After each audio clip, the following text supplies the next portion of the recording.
Eu sempre soube que não era a filha favorita, mas nunca imaginei que um vídeo na internet seria a prova definitiva disso.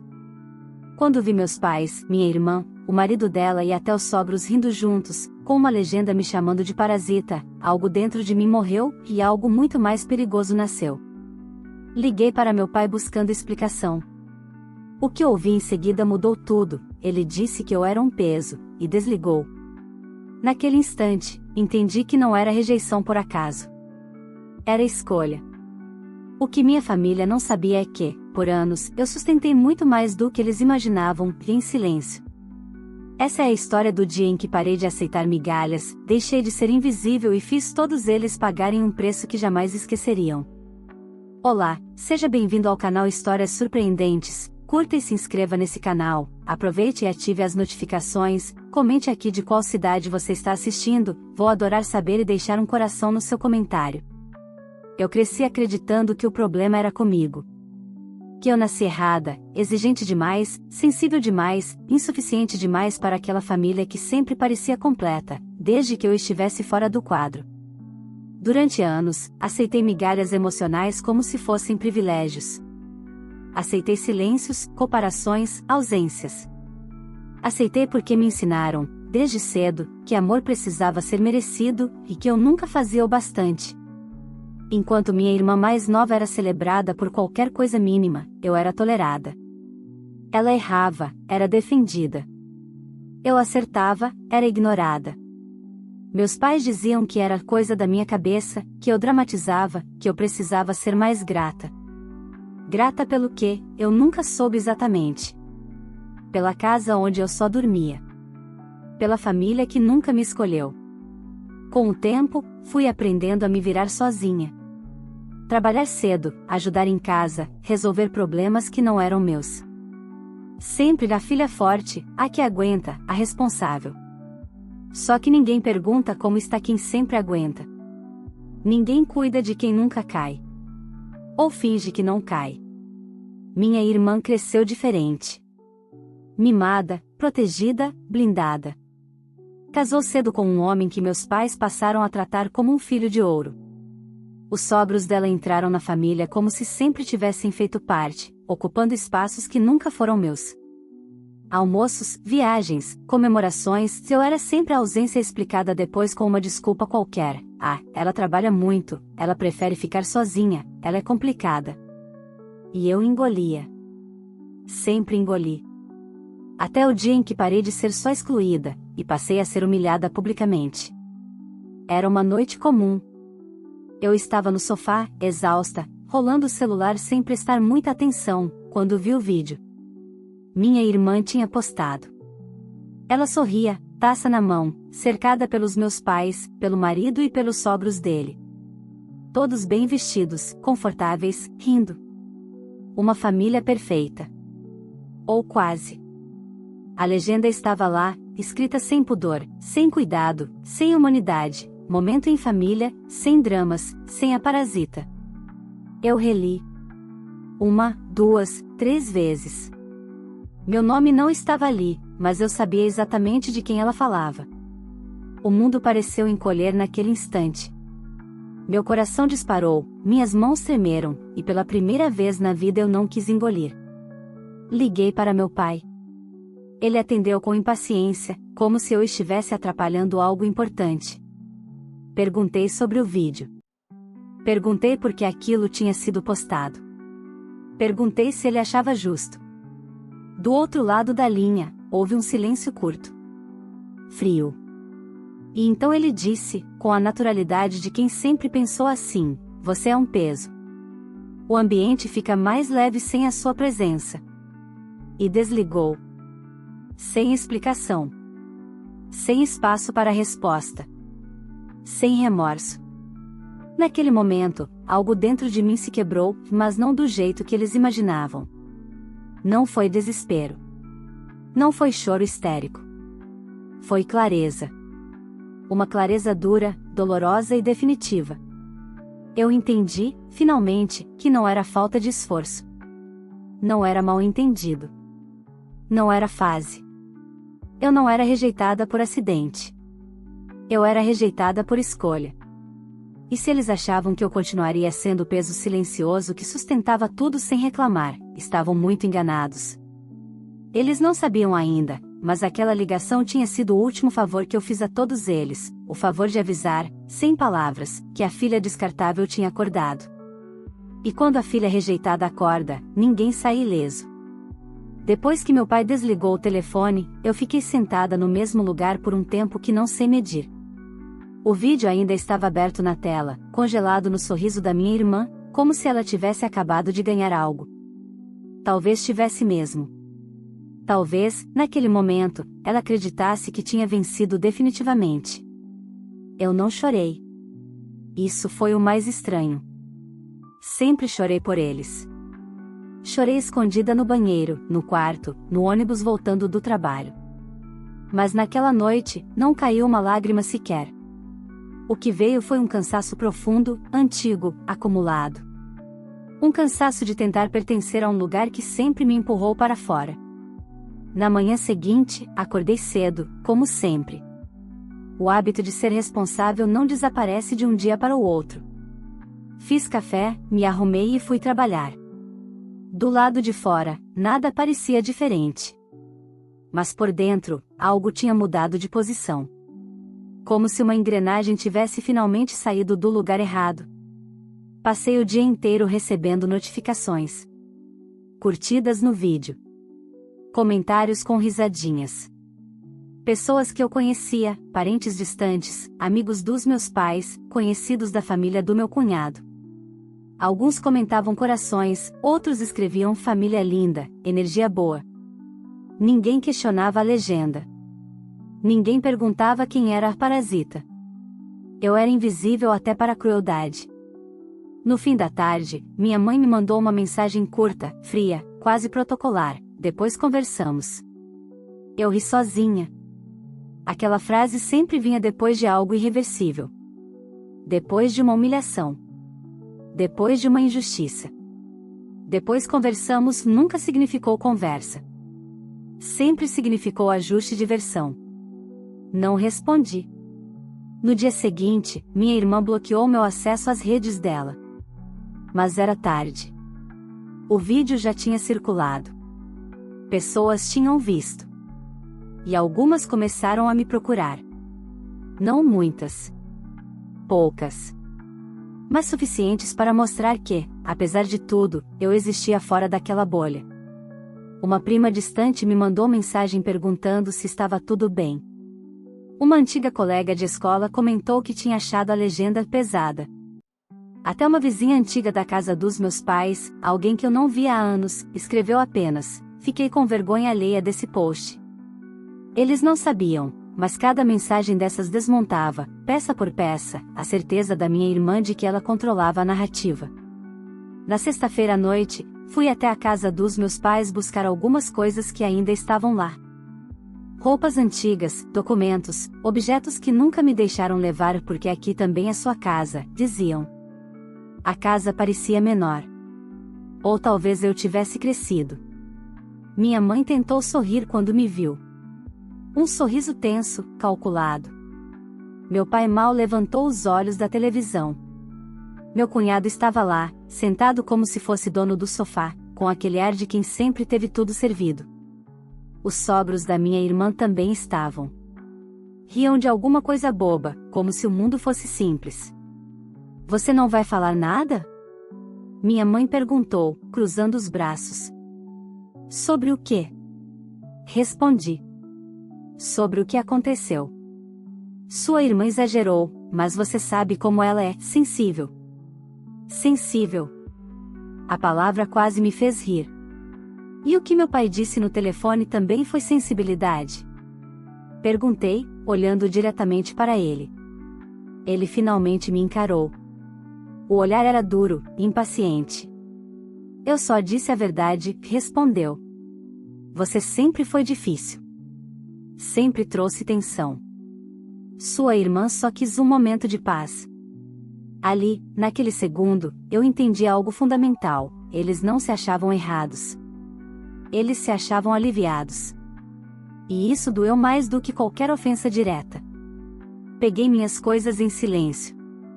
Não discuti. Não gritei. Não chorei. Enquanto colocava tudo numa caixa, ouvi minha irmã cochichar algo com o marido. Eles riram. Riram de mim, como sempre fizeram, só que agora sem disfarçar. Quando saí daquela casa, fechei o portão devagar. Não bati. Não fiz cena. Mas, ao atravessar a rua, soube com uma certeza assustadora, aquela família ainda não tinha ideia do que tinha começado. Porque, por anos, eu tinha sustentado mais do que eles imaginavam. Não só financeiramente. Em silêncio, eu havia sido o equilíbrio invisível. E quando o invisível se retira, o que parecia sólido começa a rachar. Eles chamaram de alívio. Eu chamei de aviso. Nos dias que se seguiram, o silêncio deles foi quase ofensivo. Nenhuma ligação, nenhuma mensagem, nenhuma tentativa de resolver. Era como se, ao me expulsarem simbolicamente do vídeo e verbalmente da família, tivessem encerrado o assunto. Para eles, eu tinha sido removida. Arquivada. Apagada. Para mim, aquele silêncio foi um convite. Eu comecei a lembrar de coisas que, por anos, tratei como detalhes sem importância. Favorzinhos. Pedidos pontuais.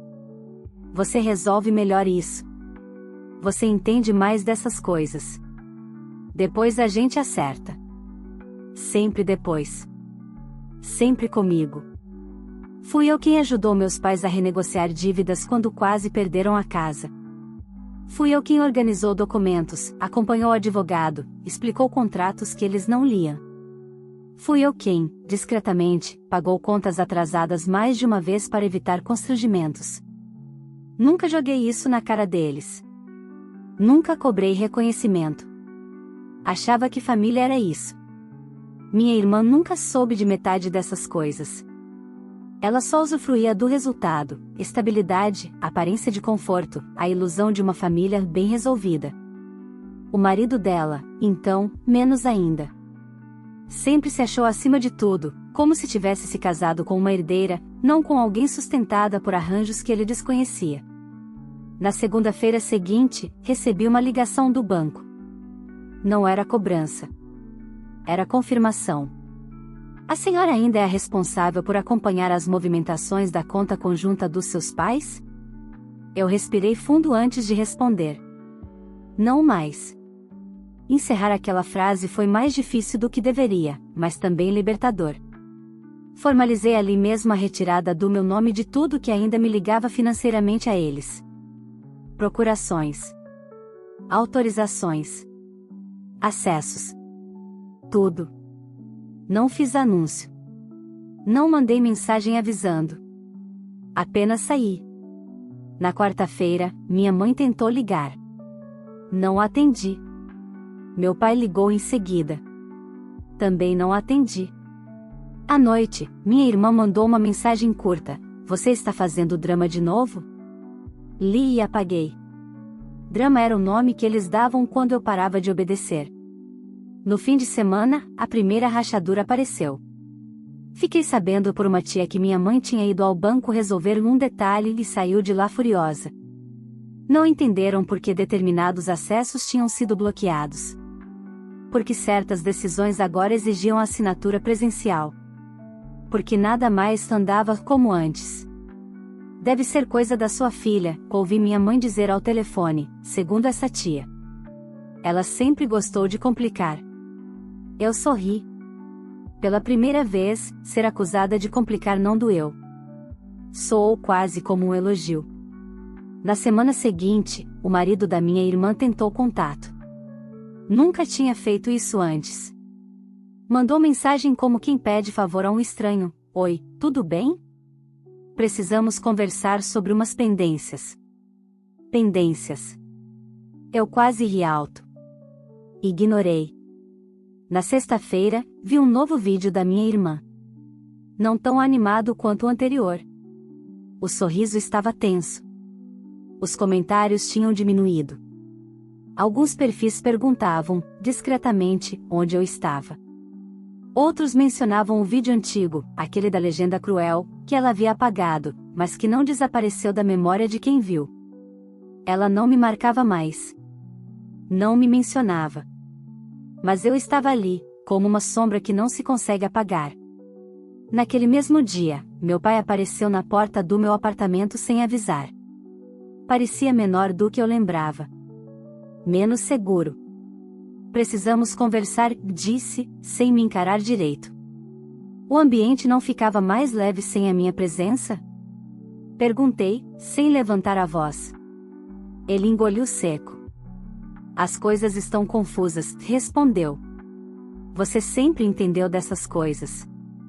Eu respirei fundo. Não por ele. Por mim. Entendi durante anos, falei. Agora, não mais.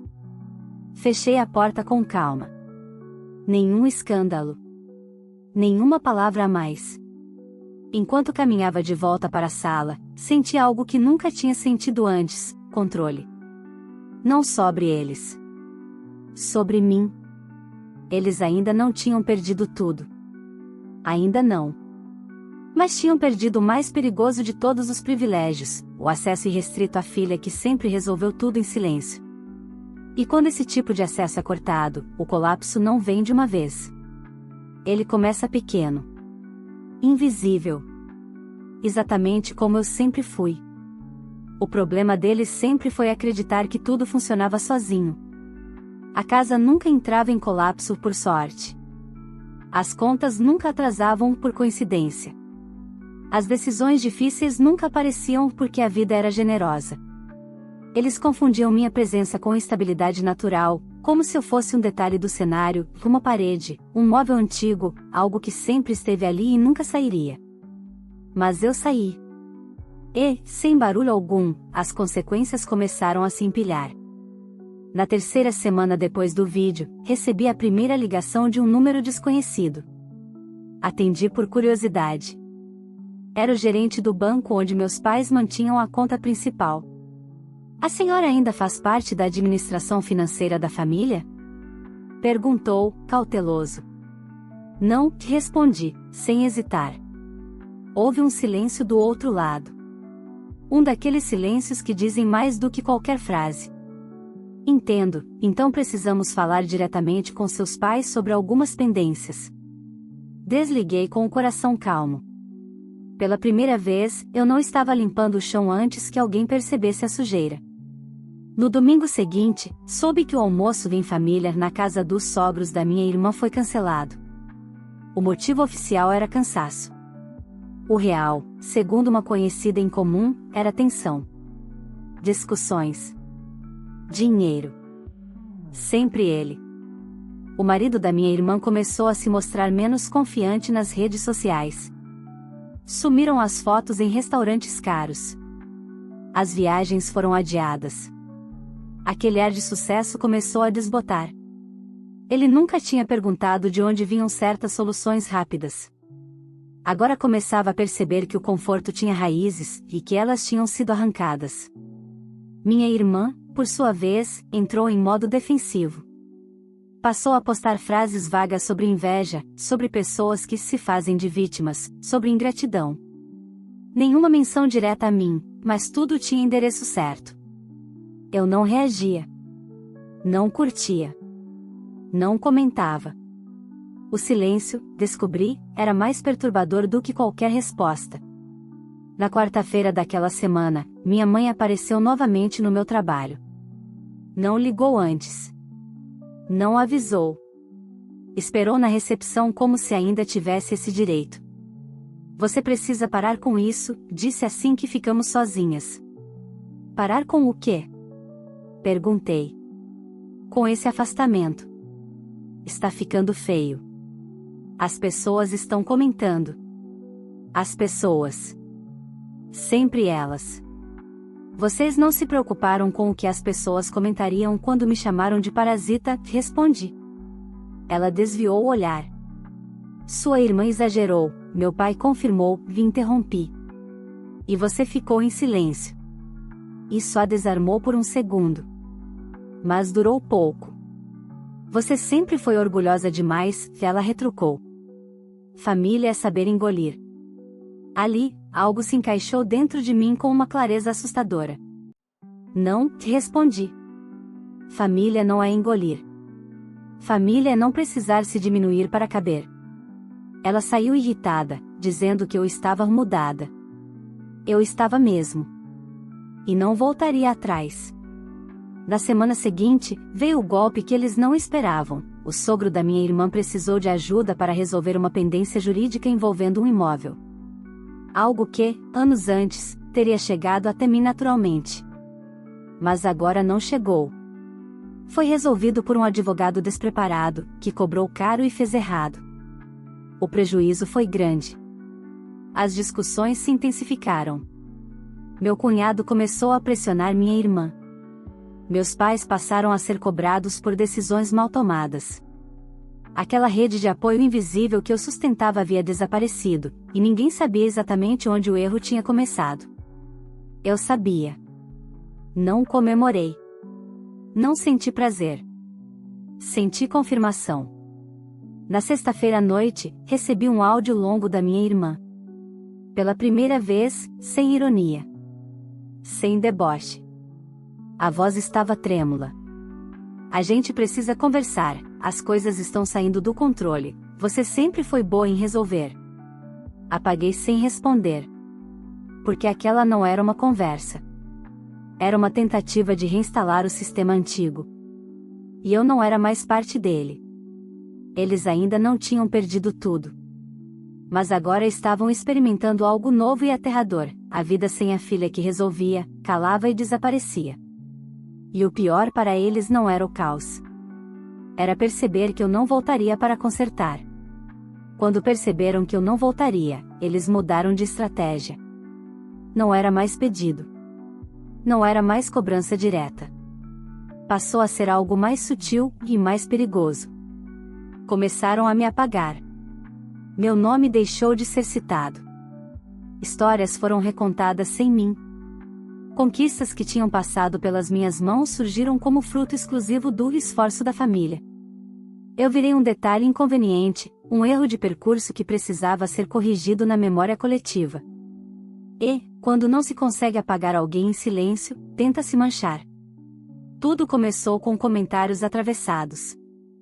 Uma conhecida me contou, meio sem jeito, que minha mãe andava dizendo que eu estava instável, que o afastamento tinha sido por escolha minha, que eu sempre fui difícil de lidar.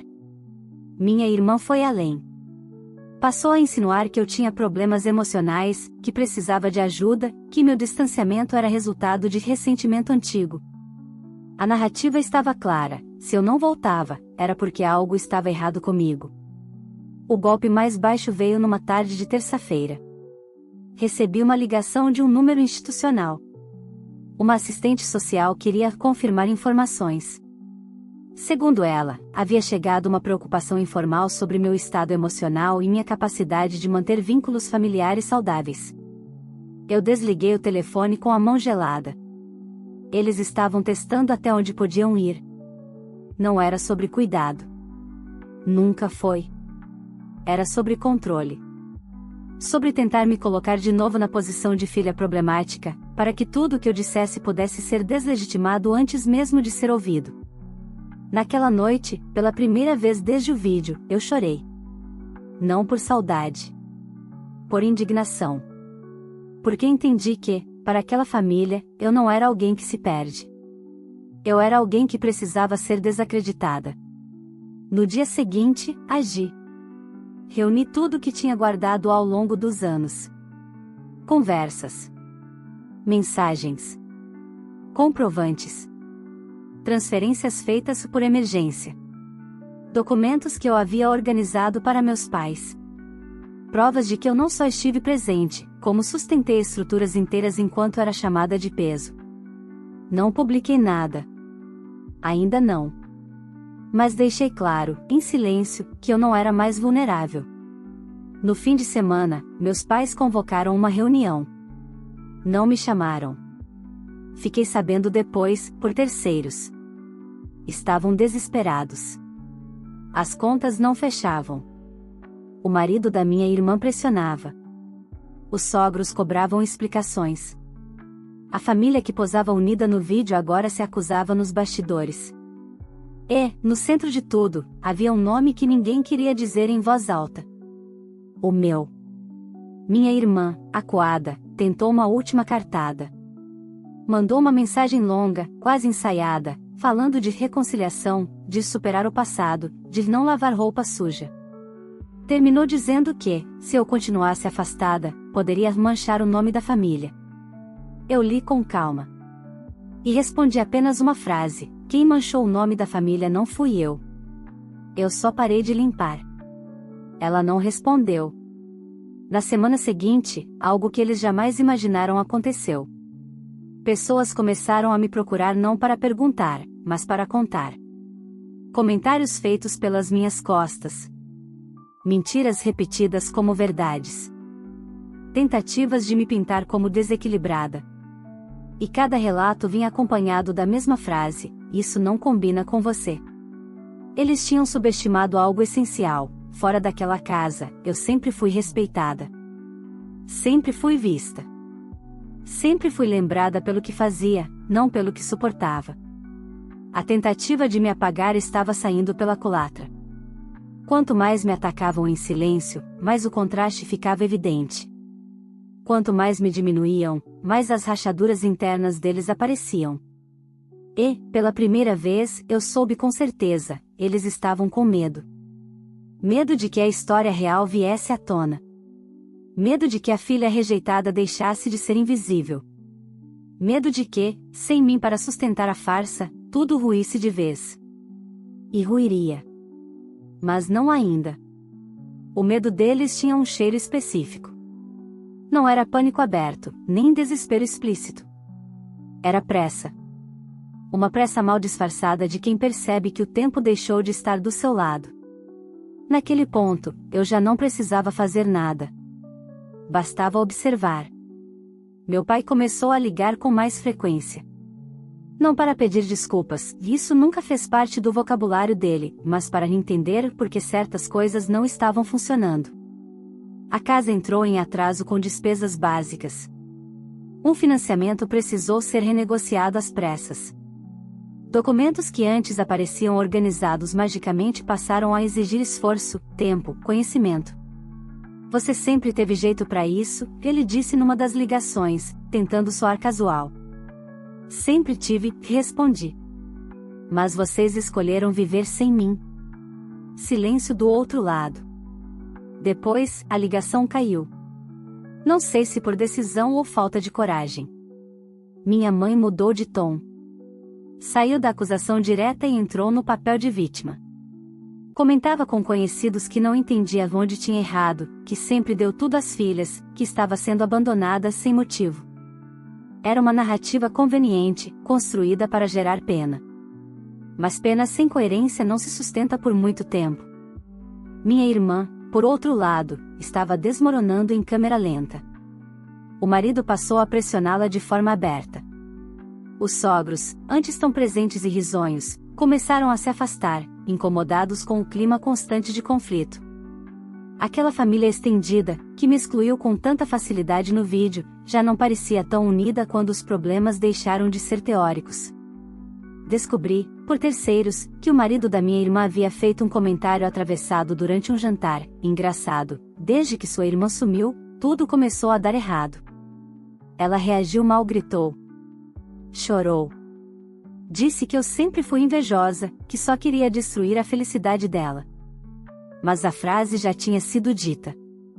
E frases assim não desaparecem. Na semana seguinte, algo importante aconteceu. Um parente distante, alguém que nunca foi próximo, mas sempre observador, resolveu falar. Comentou, num encontro de família, que achava estranho eu ter sido apagada da história de sucesso deles. Que lembrava perfeitamente de mim resolvendo coisas, ajudando, intermediando conflitos. Que nunca entendeu por que eu era tratada como problema. Não foi um ataque. Foi uma constatação. E constatações têm um poder que acusações não têm. A partir daí, as perguntas começaram a surgir. Discretas. Educadas. Mas constantes. Ela não ajudava vocês? Ela não que organizava isso? Ela não era quem resolvia? Meus pais passaram a se contradizer. Minha irmã se irritava. O marido ficava em silêncio. Os sogros começaram a observar com mais atenção. A verdade não chegou como um escândalo. Chegou como um incômodo. Enquanto isso, eu seguia minha vida. Trabalhando. Dormindo melhor. Fazendo planos que nunca couberam quando eu ainda orbitava aquela família. Pela primeira vez, eu não estava esperando uma próxima crise. Numa noite de sexta-feira, recebi uma mensagem inesperada. Não era dos meus pais. Nem da minha irmã. Era da sogra dela. Curta. Direta. Precisamos conversar. Só nós duas. Fiquei olhando a tela por alguns segundos. Aquela mulher que riu no vídeo. Que brindou enquanto eu era chamada de parasita. Que nunca fez questão de me conhecer de verdade. Eu não respondi na hora. Mas soube, naquele instante, que algo tinha mudado de patamar. Quando até quem sempre esteve confortável começa a questionar, é porque a estrutura inteira está comprometida. Eles não estavam mais tentando me apagar. Estavam tentando se salvar. E isso, eu sabia, significava apenas uma coisa: a verdade estava prestes a sair do controle deles. E quando sai, não escolhe quem poupar. Encontrei a sogra da minha irmã num café discreto, longe dos lugares que minha família costumava frequentar. Ela chegou sem maquiagem, sem sorriso ensaiado, sem aquela postura superior que eu conhecia dos almoços em família. Sentou-se à minha frente como alguém que finalmente entendeu que estava atrasada. Eu não sabia de tudo, começou, apressada, como se o tempo pudesse absolvê-la. Mas sei o suficiente agora. Não respondi. Aprendi que o silêncio, quando não é medo, é escolha. Ela respirou fundo e continuou. Disse que o casamento da filha dela com meu cunhado estava por um fio. Que as brigas tinham virado rotina. Que os problemas financeiros apareceram de uma vez só, como se alguém tivesse desligado uma máquina invisível. Disse que, aos poucos, foi ficando claro que havia uma peça faltando naquele quebra-cabeça e eu. Quando vimos aquele vídeo, ela hesitou. Aquilo não foi bonito. Não foi um pedido de desculpas. Foi o máximo que ela conseguia oferecer. O que a senhora quer de mim? Perguntei, enfim. Ela baixou os olhos. Que isso pare. Que essa guerra termine. Eu quase sorri. Guerra pressupõe dois lados lutando. Eu já não lutava havia muito tempo. Não existe guerra, respondi. Existe consequência. Paguei meu café, levantei e fui embora antes que ela pudesse dizer qualquer outra coisa. Não havia acordo possível. Não havia reparação capaz de devolver os anos que passei tentando caber onde nunca houve espaço para mim. Na semana seguinte, a implosão aconteceu. Meu pai passou mal. Nada grave, disseram. Mas o suficiente para expor o desgaste. Minha mãe, perdida sem alguém para organizar, começou a errar em coisas simples. Minha irmã se isolou. O marido dela começou a falar em separação. Os sogros se afastaram de vez, cansados do caos que antes fingiam não ver. E, no centro de tudo, não havia mais uma parasita para culpar. Recebi uma última ligação do meu pai. A voz estava diferente. Menor. Você conseguiu o que queria, e ele disse. Eu nunca quis nada de vocês, respondi. Só queria não ser tratada como um peso. Ele não soube o que dizer. Pela primeira vez, não teve resposta pronta. Desliguei sem esperar que encontrasse uma. Não houve reconciliação. Não houve abraço. Não houve catarse coletiva. A vida não funciona assim. O que houve foi distância. Definitiva. Necessária. Troquei de número. Mudei pequenos hábitos. Parei de cruzar lugares onde poderia encontrá-los. Não por fuga, mas por decisão. A paz que encontrei longe deles era real demais para ser negociada. Às vezes, alguém me pergunta se não sinto falta. Se não dói.